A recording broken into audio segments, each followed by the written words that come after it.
The sit-up test measures the strength and endurance of the abdominals and hip flexor muscles. How many sit-ups can you do in 1 minute? Starting position. Lie on a carpeted or cushioned floor with your knees bent at approximately right angles, feet flat on the ground. Your hands should be resting on your thighs. The feet are not anchored. Squeeze your stomach, push your back flat, and raise high enough for your hands to slide along your thighs past your knees. Don't pull with your neck or head, and keep your lower back on the floor. Return to the starting position. Continue for 1 minute.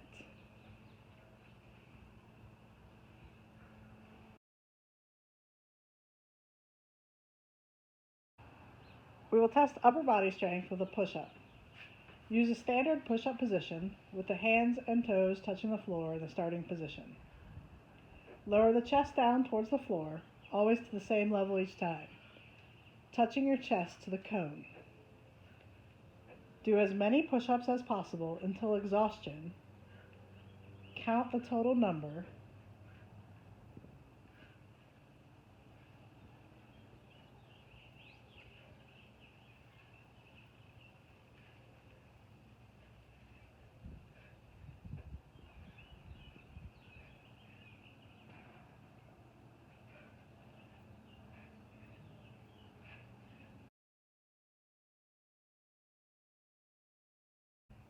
How many squats can you do?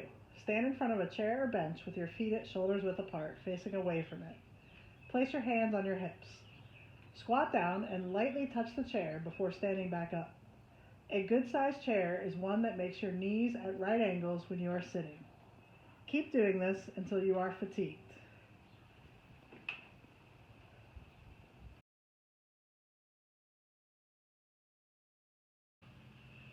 For the plank test, you can position yourself either in a down plank or an up plank.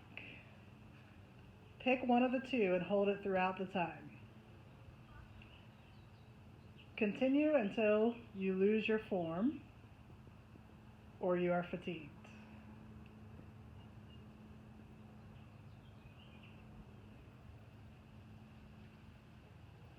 Making sure to keep your back straight.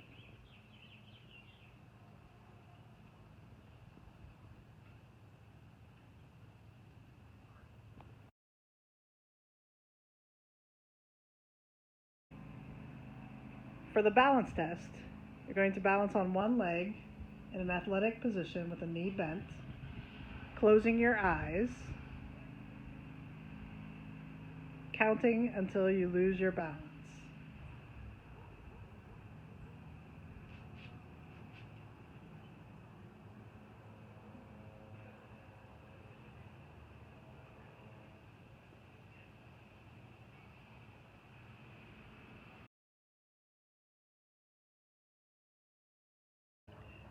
The vertical jump test is designed to measure your explosive leg power. All you need is a high wall, such as the outside of a building, and a bit of room so you can jump and land safely. Start by standing side on to a wall. Reach up as high as you can with the hand closest to the wall. Make a note of how high you can reach. This is called the standing reach height. Then stand a little away from the wall and jump as high as possible, using both arms and legs to assist in projecting the body upwards. Attempt to touch the wall at the highest point of the jump. Make note of where you touch the wall. Measure the distance between the standing reach height and the maximum jump height. This is your result. You can assist in recording your score by holding a piece of chalk to mark the wall.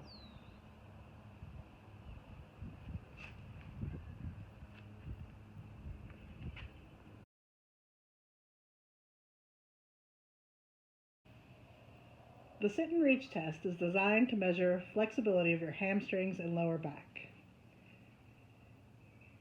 Make sure you are warmed up before you perform this test. Remove your shoes, sit on a flat surface, legs extended in front of the body, toes pointing up and feet slightly apart, with the soles of the feet against the base of the step. If there is no step, any flat surface will do. Place the ruler on the ground between your legs or on the top of the step. Place one hand on top of the other, then reach slowly forward. At the point of your greatest reach, hold for a couple of seconds and measure how far you've reached.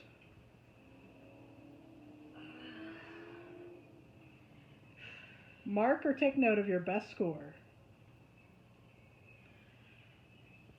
If you did not reach your toes, measure how far before the feet you were, a negative measurement score.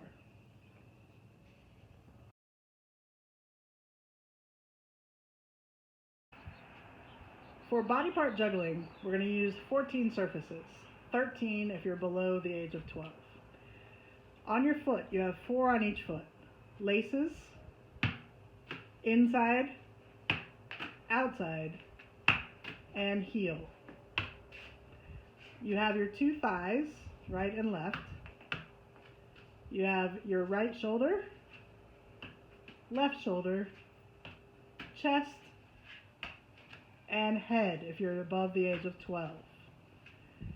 To perform the body part juggling test, you're going to keep the ball up with whichever of those surfaces you want to, trying to move the ball to as many different surfaces as you can. If you're a younger player, a way to get to 4 easy would be to use thigh, thigh, right thigh, left thigh, foot, foot. You can start with the ball in your hands for this activity.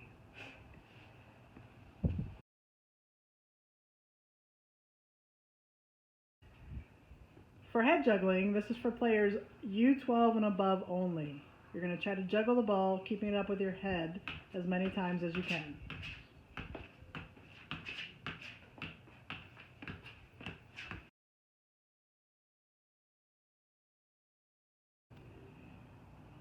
For the feet juggling test, you're going to start from the ground, lifting the ball up with your feet. Juggle as many times with your feet as you can. You can use other surfaces of your body, just do not count them in your total. When the ball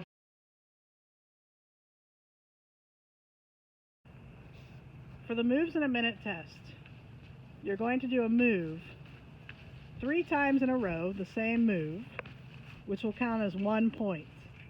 Make sure you keep the ball moving the whole time. Once you've done that move, you can do it with the other foot, or you can do another variation of the move, but then you have to move on to a different move.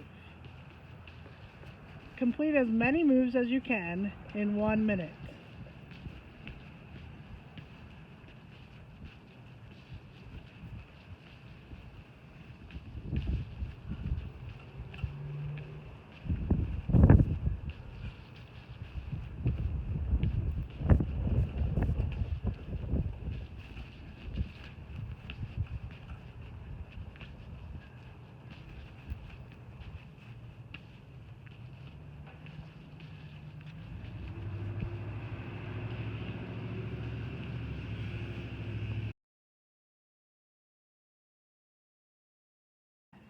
For the Illinois agility test, you're going to set up a box 10 yards by 5 yards.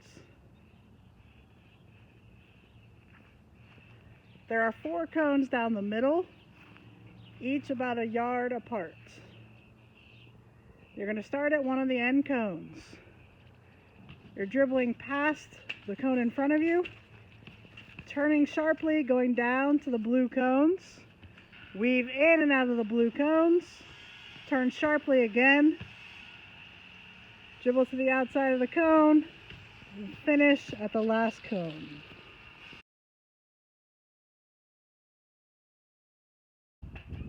For figure 8 dribbling, you're going to set down 3 cones, each 5 yards apart. Start at one of the ends. You're going to dribble in a figure 8 for 45 seconds.